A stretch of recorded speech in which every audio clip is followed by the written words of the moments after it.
इस वीडियो में हम करेंगे कक्षा 6 का गणित का अध्याय 5 जिसका नाम है अभाज्य समय। पेज नंबर 120 पर दिया हुआ है। आइए पता लगाएं। आइए पता लगाएं का प्रश्न नंबर 4। इससे पहले वाले जो भी प्रश्न है वो सभी मैं प्लेलिस्ट में डाल चुका हूँ। अगर आप देखना चाहें तो प्लेलिस्ट पर जाकर देख सकते हैं। प्रश्न 4 है, बिना गुणा किए निम्न संख्याओं का अभाज्य गुणनखंड ज्ञात कीजिए। यानी कि ये संख्या हमें दी हुई है, इनके हमें गुणा नहीं करनी है और अभाज्य गुणनखंड ज्ञात करने हैं। यानी कि बिना गुणा किए अभाज्य गुणनखंड ज्ञात करने हैं।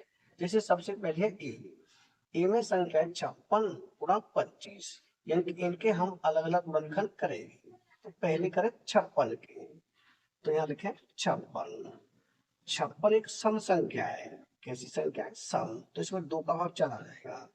दो का भाग देंगे 5 में, दो दूनी 4, यहाँ बचेगा 1, संख्या हो गई 16। 2 अट्ठे 16 यानी 28 बार। 28 में फिर भाग जाएगा 2 से, यानी 2 एकम 2 और 2 चौक 8, 14 बार। 14 फिर भाग जाएगा 2 से, 2 सत्ते 14, 7 में रहेगा 7 से, 7 एकम 7। ये तो हो गए 56 के अभाज्य खंड। अब हम करेंगे 25 के, तो यहाँ करें 25 के अभाज्य खंड। 25 में भाग जाएगा 5 से, किससे जाएगा? 5 से। तो 5 से भाग देंगे, 5 पंजे 25। 5 में फिर भाग जाएगा 5 से, 5 एकम 5, यानी ये हो गया 25 के अभाज्य खंड। अब यहाँ 56 है तो हम लिखेंगे 56 गुणा 25, तो 25 बराबर 56 के गुणा क्या है? 2 गुणा 2 गुणा 2 गुणा 7। तो यहाँ लिख देंगे 2 गुणा 2 गुणा 2 गुणा 7 गुणा 7। और 25 के गुणनखंड क्या है? ये 5 गुणा 5। तो यहाँ कर लेता हूँ गुणा में 5 गुणा 5, यानी ये हो गए 56 और 25 के अभाज्य गुणनखंड। यही हो जाएगा हमारा ए भाग का उत्तर। अब हम करेंगे इसका बी भाग। बी भाग में संख्या 108 गुणा 75। तो पहले हम करेंगे 108 के अभाज्य गुणनखंड। तो यहाँ मैं करता हूँ 108 के अभाज्य गुणनखंड। 108 एक सम संख्या है, तो 2 का भाग चला जाएगा। 2 का भाग 10 में, 2 पंजे 10। 2 का भाग 8 में, तो 2 चौक 8, 54 बार। 54 में फिर भाग जाएगा 2 से, यानी ये हो जाएगा 2 दूनी 4, यहाँ बचा 1, संख्या हो गई 14। 2 सत्ते 14, 27 बार। 27 में फिर भाग जाएगा 3 से, 27 में भाग जाएगा 3 से, तो यहाँ 3 से भाग करें, 3 नंबर 27। 9 में फिर जाएगा 3 से, 3 तिया 9। अब 3 में जाएगा 3 से, 3 एकम 3, यानी ये हो गए 108 के अभाज्य गुणनखंड।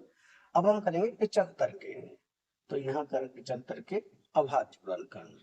75 में भाग जाएगा 3 से, तो ये हो जाएगा 3 दूनी 6, यहाँ बचेगा 1, संख्या हो गई 15। 3 पंजे 15, 25 बार। 25 में भाग जाएगा 5 से, 5 पंजे 25। 5 में जाएगा 5 से, 5 एकम 5, यानी ये हो गए 75 के अभाज्य गुणनखंड।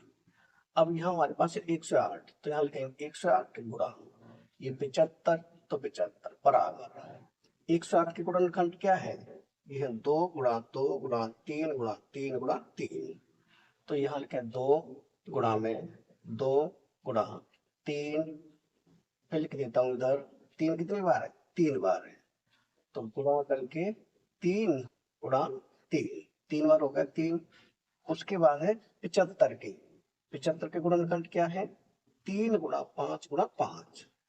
तो ये हो जाएगा 3 गुणा में 5 गुणा में 5, यानी ये हो गए 108 और 75 के अभाज्य गुणनखंड। यही हो जाएगा हमारा बी भाग का उत्तर। अब हम करेंगे इसका सी भाग।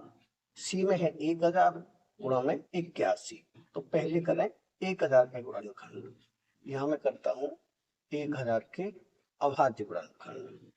1000 में भाग जाएगा 2 से, यानी ये हो जाएगा 2 पंजे 10, 0, 500 बार।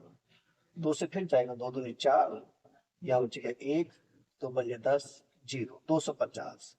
2 से फिर जाएगा 2 एकम 2, 2 दूनी 4, यहाँ बचा 1, 10 हो गया, 2 पंजे 10, 125 बार। 125 में जाएगा 5 से, तो ये जाएगा 5 दूनी 10, यहाँ बच गया 2, 25 हो गया, 5 पंजे 25। फिर जाएगा 5 से, 5 पंजे 25, फिर जाएगा 5 से, 5 एकम 5, यानी ये हो गए 1000 के अभाज्य गुणनखंड। अब हम करेंगे 81 के अभाज्य गुणनखंड। तो यहाँ पर है 81 के, 81 में भाग जाएगा 3 से, तो ये हो जाएगा 3 दूनी 6, यहाँ बचेगा 2, संख्या हो गई 21। 3 का भाग 21 में, तो 3 सत्ते 21, 27 बार। 27 में भाग जाएगा 3 से, 3 निम्मा 27, 9 में जाएगा फिर 3 से, 3 दिया 9, 3 में जाएगा फिर 3 से, 3 एकल 3। यानी ये हो गए 81 के अभाज्य गुणनखंड। अब हम लिखेंगे जैसे 1000 है तो 1000 गुणा 81 तो 81 बराबर 1000 के गुणनखंड क्या है, ये 2 गुणा 2 गुणा 2, 2 3 बार है, तो पहले इसे लिख देता हूँ, यहाँ लिखना है, यहाँ लिख देता हूँ 2 गुणा 2 गुणा 2। उसके बाद 5 कितने बार है, 3 बार, तो 5 को भी 3 बार, 1 2 और ये 3, 5 भी हो गया 3 बार। अब 81 के हैं 3 गुणा 3 गुणा 3 गुणा 3, तो इससे मैं लिख देता हूँ यहाँ नीचे गुणा में 3 गुणा 3 गुणा 3 गुणा 3, 3 कितनी बार है, 4 बार, तुमने 4 बार लिख दिया। यानी ये हो गए 1081 के अभाज्य गुणनखंड। यानी ये हो जाएगा हमारा सी भाग का उत्तर। यानी ये हो जाएगा हमारा सी भाग का उत्तर। यानी इस प्रश्न के भाग ए, भाग बी और भाग सी तीनों भाग हो चुके कंप्लीट। यानी कि प्रश्न नंबर 4 हो चुका है कंप्लीट। अगर वीडियो पसंद आए तो लाइक करें, कमेंट करें, अपने दोस्तों के साथ शेयर करें। धन्यवाद।